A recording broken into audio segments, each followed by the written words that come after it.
Di chapter 52 sebelumnya, kita diperlihatkan Raja Asura yang mau menghabisi Gautama. Dan dilanjut juga sama kebangkitan Jenderal Selatan yang ternyata belum mati. Apakah di chapter 53 ini akan ada kejutan? Tentu saja. Karena di chapter 53 ini kita akan menyaksikan pertarungan Raja Asura melawan Gautama. Dan akan kita saksikan setelah yang satu ini.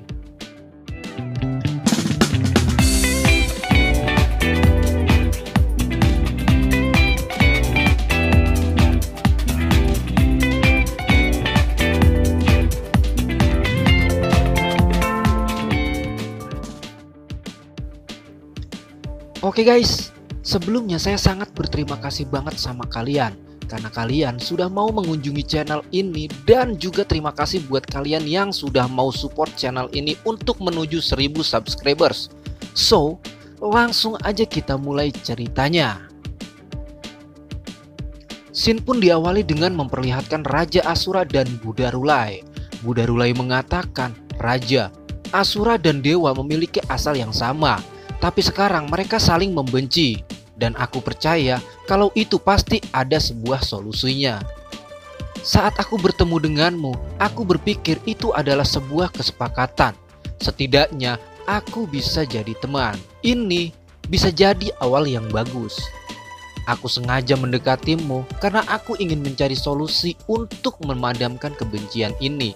Aku akhirnya menemukannya. Soma adalah orang itu. Namun saat ini dia akan terbunuh karena tradisimu. Raja pun menjawab, aku sudah berkata, mustahil bagimu untuk membuat kami seperti kalian. Aku sudah melewati batas dan aku harus membunuhmu. Yang menyaksikan percakapan antara Raja dan Buddha Rulai pun terkejut dan mengatakan, apakah Raja akan melakukannya? Dan di sini salah seorang dari Satria Asura pun berteriak, Raja akan melakukannya. Kalian lihat, semua Satria Asura mundur. Jadi Raja akan menghabisi Gautama dengan tangannya sendiri. Berarti sekarang kita tak diperlukan lagi. Karena jiwa tempur sang Raja yang sangat besar tak boleh diremehkan. Gautama pun mengatakan, pada akhirnya masih sama seperti ini juga. Aku ingat, pertarungan kita dulu masih belum selesai. Ya, sambut Raja Asura.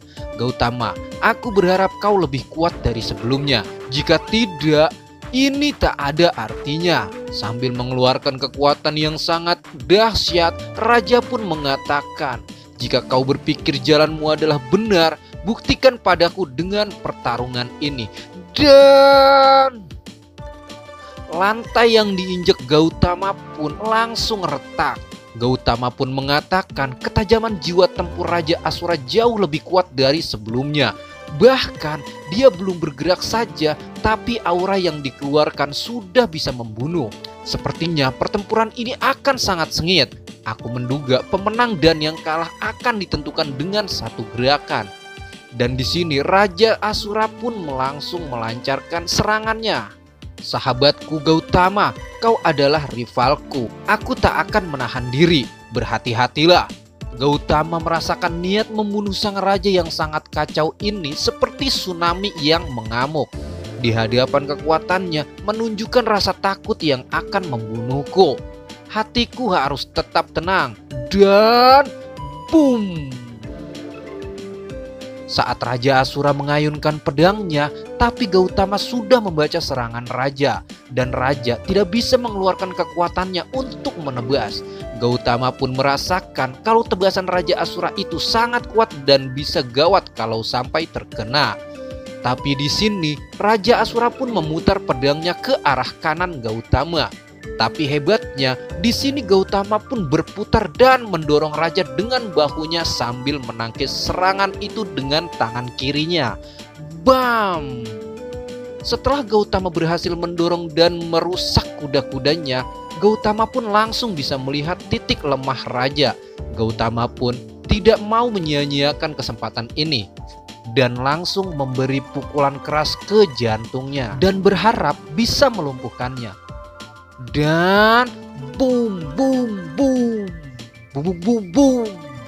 Raja yang terkena pukulan Gautama dengan keras itu pun mengatakan, Gautama, Mengalahkanku dengan pukulan biasa itu mustahil. Anjir, padahal udah sekeras-kerasnya loh itu Gautama. Emang raja ini sangat luar biasa coy. Dan di sini Gautama pun merasakan ada yang aneh. Karena sebelum pukulannya mencapai ke jantungnya, niat membunuh pedang iblisnya telah menangkis serangannya secara otomatis. Gautama berpikir apakah dia tak punya titik kelemahan? Kalau begitu ini bisa gawat bagi Gautama. Karena Gautama akan menerima serangan telak sang raja. Benar saja, sang raja pun langsung mengeluarkan jurusnya, yaitu Asura is Demonic Sword. Dan lagi seru-serunya Shin pun berpindah ke rombongan Tang Sanzang. Sambil menuangkan air ke mangkuk, Guru Tang pun mengatakan, Nona Banteng pasti kesulitan meninggalkan padang rumput untuk kesini. Ini, minumlah. Dan Nona Banteng pun langsung meminumnya. Gluk, gluk, gluk, gluk. Dan Nona Banteng pun bertanya pada Guru Tang, beritahu aku di mana Wukong. Sun Wukong tidak bergabung dengan kami di perjalanan ini. Aku telah menjelaskan padamu berkali-kali bukan? Lebih baik kau pulanglah, ucap Guru Tang. Saat yang lain menyaksikan semua itu, Wu Jing pun berkata, aku tidak berharap bahwa dia akan datang kemari. Sebenarnya dia itu adalah siluman kerbau. Baji pun mengatakan terkadang pria dan wanita itu memang sangat sulit. Kakak pertama memprovokasi monster-monster ini sangat merepotkan. Bailang pun mengatakan apakah ia sangat menyukai kakak Wukong. Guru Tang pun di sini menjelaskan pada adik kerbau, dulu waktu ke surga barat dia ikut karena hukuman, karena Sun Wukong mengacau di langit. Tapi semua orang bebas kali ini, dan aku tidak bisa mengendalikan kemana dia pergi. Jadi siapa monyet kecil ini? Ucap adik kerbau. Wukong dalam hati pun bergumam, kau bilang apa? Hehehe. Namanya Wu Yun, murid baru di perjalanan ini. Dia juga siluman kera, tetapi dia berbeda di gunung yang berbeda dari Sun Wukong.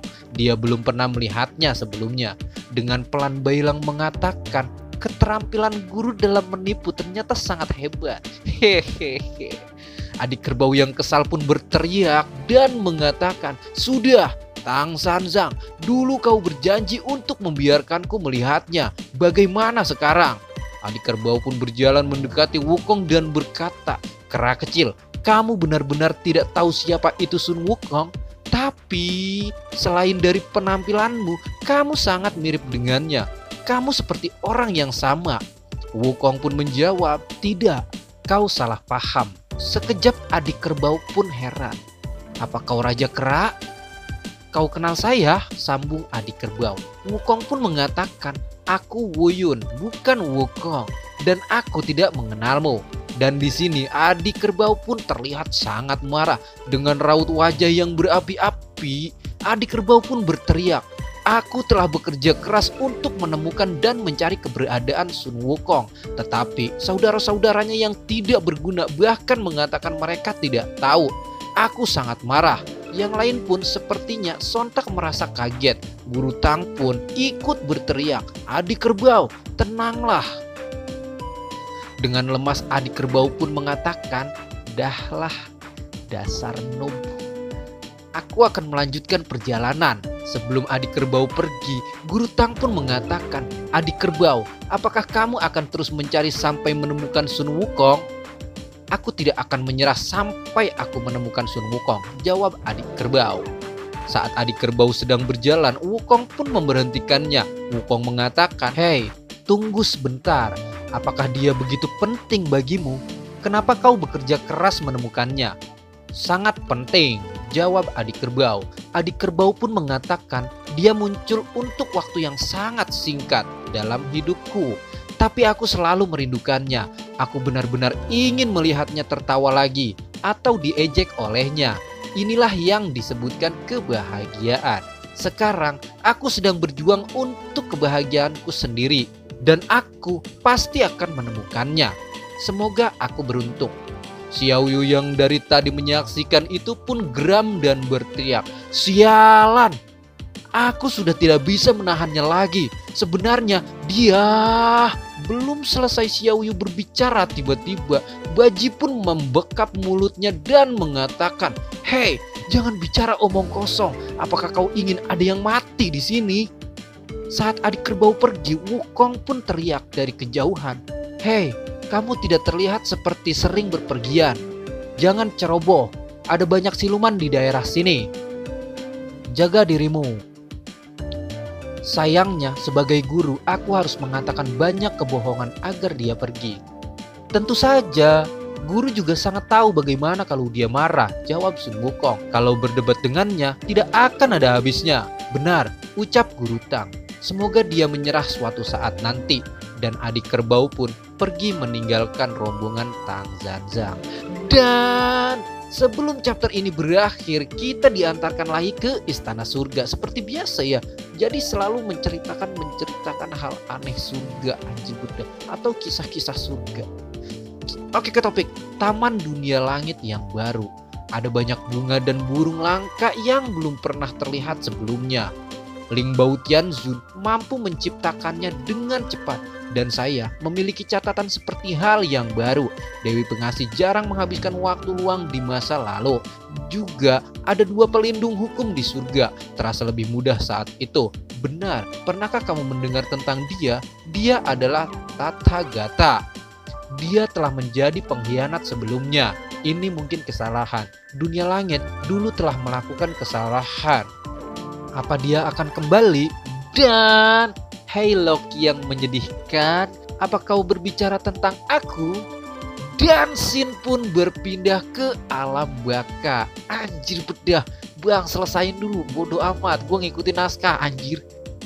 Para arwah mengatakan Raja Alam Baka sudah mati. Bagaimana dengan kita nanti? Tiba-tiba ada pengendara burung besar yang terbang di angkasa alam baka.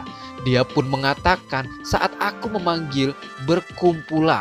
Sontak para arwah pun bertanya, siapa dia? Dia dapat terbang bebas di antara racun. Si pengendara burung itu pun mengatakan, pekerjaan di dunia bawah harus terus dikerjakan. Aku akan menggantikannya. Karena aku adalah Raja Alam Baka yang baru. Dan si Shinji season 4 chapter 53 di sini pun bersambung. Bagaimana menurut kalian guys? Hehehe. Kalau saya sih sebetulnya masih penasaran banget sama Gautama yang bertarung melawan Rouhu, si Raja Asura. Tapi apa boleh buat, durasinya sudah kepanjangan. Dan handphone saya pun bisa ngehang saat membuka Kain Master. Hehehe. Dan buat kalian yang masih penasaran dengan alur cerita si Shinji chapter ini, pantengin terus channel cerita saya. Jangan lupa buat pencet tombol subscribe dan aktifin loncengnya biar kalian enggak ketinggalan keseruan video dari cerita saya. Dan jangan lupa juga untuk tinggalkan like, karena dengan like kalian, Mimin cerita saya akan lebih semangat membawakan video tentang si Shinji chapter ini. Mimin di sini pamit dan bye bye.